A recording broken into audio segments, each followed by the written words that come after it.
Hey there, it's Misty from the Book Rat, and this is my April Rewind. So it's a look back at what I read in April with a quick thumbs up, thumbs down rating.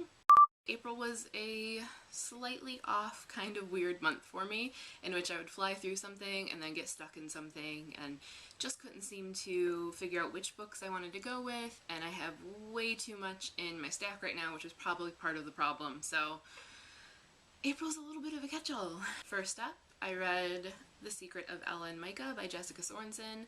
I had originally intended to read this in March because that's when it came out, but just ran out of time with Fairy Tale Fortnight, so it got bumped, and I really had no choice but to read it in April, and sadly, I was not all that impressed, so it does get a thumbs down. It is fairly quick moving. It just felt to me like it had more potential than execution. It's the story of a kind of codependent relationship, and these two teenagers, it's new adults, so they're, teenagers on the cusp of their 20s that come from kind of messed up backgrounds and have always had each other.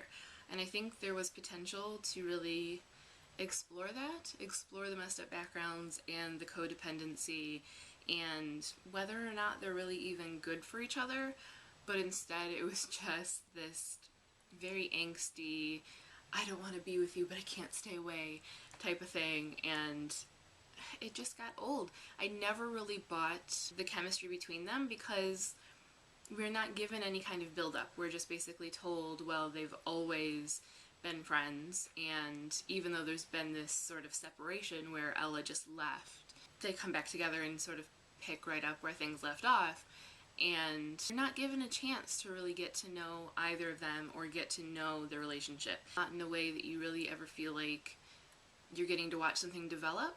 It's more just you're waiting for Ella to eventually cave. I found Micah not very appealing, which doesn't help in a book like this. It hinges on the romance and the sexy times. He came off as just really pushy and really lecherous. He always called her pretty girl, which just seemed really fake and kind of like creepy old man to me, and it didn't work. Didn't really buy either of them, and I felt like there was so much wasted potential there. At the end I was kind of left questioning, well, is new adult supposed to be books that bridge the gap between YA and adult erotica and sexy times? Because it really didn't have much more going on. It was just an attempt at 300 pages of sexual tension, and it didn't work. The other book that I read that was a definite was gonna read this month was Spies and Prejudice by Talia Vance, which has gone missing somewhere in the abyss that is my room. I'm not sure. I just saw it and I know I did something with it, but I don't remember what. But this one does get a thumbs up. I'm not going to go too into detail about it because I decided I am going to go ahead and do a video review of it. The stack of 5 winner this month was actually A Corner of White, but Spies and Prejudice was pretty close. So, and a lot of you were eager about it, more eager I would say about Spies and Prej than those that voted for A Corner of White were eager, so I'm just going to do video reviews of both when I have a chance. There are things that I normally would really nitpick, and things where I think it could have gone really wrong, and big issues that I would normally have that didn't bother me even a little bit. It was just pure fun. I really liked it.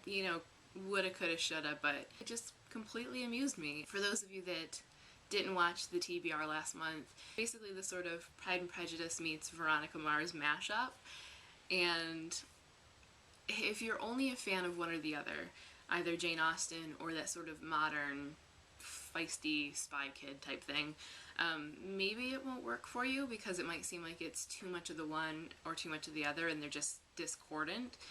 But for me, being a fan of both, it worked and it was really fun.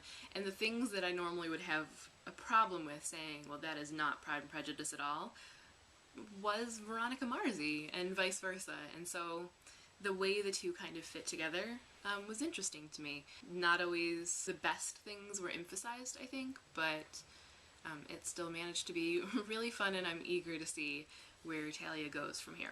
I only finished 2 other books, and neither of them were books from the TBR. The first was a reread of The Duff by Cody Keplinger because I was craving it, and I've just learned to kind of give in when I'm craving a reread of something, because a reread tends to be pretty quick, and if I don't just give in, then whatever I'm reading will drag because it's not what I'm wanting to read. So I gave in, and I liked it just as much this time around. I have reviewed it before, so I'll link you to that, but definite thumbs up. And the other was School Spirits by Rachel Hawkins. This was a random unsolicited copy in my mail, and hadn't even heard of it actually until it showed up, but I do have Rachel Hawkins' Hex Hall series, though I haven't read them. I'm eager for them and had heard good things, but just hadn't had a chance. So when this came and it said it was a spin-off of that series, I thought it's probably just going to get put on a shelf somewhere and linger for a while, because I have no idea when I'm going to be able to get to Hex Hall, let alone a spin-off of it. But, being me, I decided to open it up to the first chapter and read a little bit and get a feeling for the style. I don't remember what book I was in the middle of at the time. I think it might have been Ella and Micah, so maybe I was just looking for an escape. But yeah, I was like 100 pages in before I realized, yeah, I'm not supposed to be reading this book right now.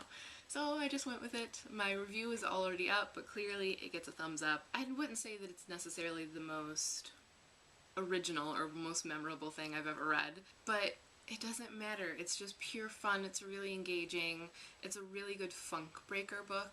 I would compare it to Paranormalcy by Kiersten White or the Demon Trapper's Daughter series by Jana Oliver. It's one of those things that when you just seem to be in a reading rut, something like this, something that's really just breezy and engaging and has a really fun, witty narrator, those can pull you out of it. So I think Rachel Hawkins might end up being one of my sort of funk breaker authors, and if you are in a reading rut, I would suggest maybe picking her up. Definitely worth it. Very fun. The rest of the books from this month are, I'm in the middle of all of them. Like, I just got to a point where I couldn't quite figure out what I wanted to read, and it's all just bits and pieces, and yeah. I am currently in the middle of A Corner of White by Jacqueline Moriarty, which is, I like it and I'm intrigued to see where it goes, but it's kind of dry, which I wasn't expecting, and it's just a little slow going for me.